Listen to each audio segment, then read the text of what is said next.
Hello, everybody. I'm a practicing therapist and I work with a lot of individuals with attachment wounds, but I also work with a lot of individuals who are securely attached. And I notice something different about individuals who are secure comparison to those who are insecurely attached. And that is, well, one of many is how they handle rejection.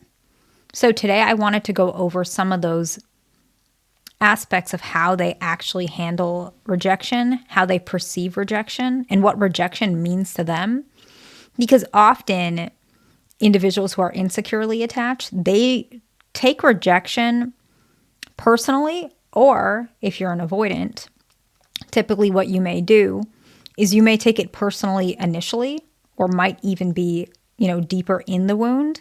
But externally, what you do is you push people away and you think, perhaps sometimes you may even secure yourself in a higher position than them. Maybe they rejected you because they don't respect you, or maybe because you're intimidating, whatever it may be, instead of actually possibly taking in the possibility of why rejection happened and perhaps learning from it. So that's just one thing to kind of keep in mind. But let's go ahead and jump right in. And the first one is that individuals who are secure, they tend to be able to separate the rejection from their self-worth. So they are able to recognize this person probably has reasons why they rejected me, and it may have nothing to do with me. It might, but that doesn't mean I'm less of a person. So a person who is anxiously attached, they may think, okay, I'm unlovable, I'm unlikable. Why did this happen? How come I'm always rejected? That is how an anxious attached individual may take it. Not every individual is the same, but it's just an example. A person who is fearful avoidant, what they may do is, okay, this proves that that people don't like me. I'm different. I'm scarred. This is why I don't even interact with people. I don't want to ever connect to another person again, right? It may be very exaggerated, but that's usually the wound. Dismissive avoidants feel very similarly, but sometimes what they may do, and fearful avoidants may do this as well, but more common with dismissive, they may say, well, of course this person doesn't like me. I'm more important than them, or I'm better than them, or I'm more intelligent. That's why they don't like me. And I don't blame them, Or they could say, I'm different, they're different, that's fine, but I don't want to be like them anyways, right? So they position themselves in a higher position and push the other one down, but still they're doing that because they feel that their self-worth was affected. And so they're kind of compensating for that. However, an individual who is secure, they don't need any of these aspects, these maladaptive approaches to rejection. They don't take it personal, and they realize that everybody has a different perspective, and they also don't believe that they are flawed internally, so it doesn't trigger a wound, right? It doesn't trigger a wound. Whereas an avoidant individual, their wound is triggered that they feel like they're different, but they will overcompensate for it. A fearful avoidant, they may overcompensate, or they may just accept it. Okay, I'm different. This is why I don't like people. I'm staying away, right? And then anxious preoccupied, it'll hit that same wound, similar wound, but they will take it in. What's wrong with me? Why am I like this? How can I make people not reject me? And they may actually pursue after the rejection because the rejection hurts so much and they're taking it personally. Whereas an individual who's secure, while they may pursue at some point, typically it's just very cut and it doesn't really affect them too much, really at all. Honestly, a lot of secure individuals do not see rejection as something that can affect their trajectory, and it doesn't even affect who they're going to become really much at all. Whereas avoidant individuals, it does affect who they become because they think, okay, I don't want to be with anybody anymore. So it makes them more and more pulling away from people, and anxious preoccupied, they're going to think, okay, I'm going to try harder. How can I not be rejected next time? It affects their trajectory of how they connect and where the direction they're going. Secure people, it doesn't affect them the same way. I hope that makes sense. The next one is they recognize that this is an isolated incident. I tell my patients this a lot because A lot of people who are insecure do not really understand this concept, but people who are secure, this is subconscious. So it's something that's not talked about a lot. And a lot of people don't realize if someone rejects you, it's an isolated incident from a rejection previous. Okay. So let's say a person is anxious, preoccupied, attachment style, and maybe they're a girl and they date guys and a guy rejected them. Maybe he ghosted her. In her mind, she's going to remember all the time that she was ghosted before, and she's going to think, is there something wrong with me? Why am I unlovable? How come my friends are not getting ghosted? What can I do? I'm going to text him again. Maybe he didn't ghost me, whatever it is. Or maybe she'll lash out and say, this guy's like a terrible guy. He ghosted me. I'm so hurt, right? And she'll continuously remember and attach it to the many times that she's been ghosted before. Whereas a person who is secure, they recognize it's an isolated incident. I was ghosted, I was rejected, whatever, but they don't perceive that as something that's, oh, why am I always getting ghosted? They recognize things just happen. They're not attached to one another. Most people who are insecurely attached do not recognize that, okay? So that's something to think about. The next one is that individuals who are securely attached, they admit how they feel, that they were rejected. And people who are insecurely attached struggle with that one. So people who are secure, they're going to recognize, I did like this person and it feels bad that I was rejected. I really wanted to get in this college. It's unfortunate that they rejected my application. That was my dream school. That's where it was near home. I was really, a lot of my friends are going there. It would have been really nice, right? But they can accept that that's how they feel, but they can say, but you know what? On the other hand, I really also have always wanted to live in Tennessee. And I still haven't got that letter back yet. And I hope that I, am accepted in a school in Tennessee, right? So they can accept how they feel. And because they can accept how they feel, they can process it. That's actually a fundamental of the way I practice psychology from an analytical point. It's psychoanalyst. I don't know how I would describe that to you guys. It doesn't matter.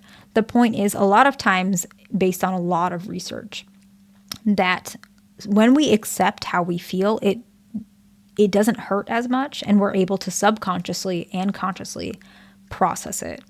People who are insecurely attached, they never get to that point, so they can never naturally heal. A lot of secure individuals, they're less reactive because they have that behavior already in place. They already have those strategies in place, right? They accept how they feel, they can clean it, they can process it, and then they can move on. People who are anxiously attached, for example, let's say they got rejected by somebody they like, or they got rejected from their, dream university, whatever it may be. There's a part of them that doesn't want to admit that it was rejection, which is why a lot of anxious attached individuals, they continue to pursue, because there's a part of them that's in denial that this rejection even occurred because it hurt so much.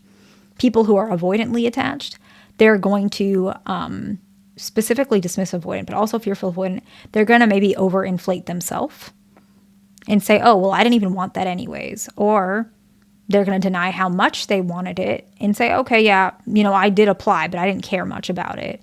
They may say, like, that school wasn't even that great. That girl wasn't even that pretty. Now that I think about it, she makes a lot less money than me. I want a partner who makes as much money as I do. Whatever their reason is, which is maybe it's true, but they don't sit there and accept regardless, it still hurt because I did like her a lot, right? And fearful avoidance, they do actually, sometimes they can really accept it, but they take it too far and they accept it and just spread that feeling all around their feelings. So they may say, I really wanted to go to that school, but I guess I'm just not good enough. It's because I'm dumb.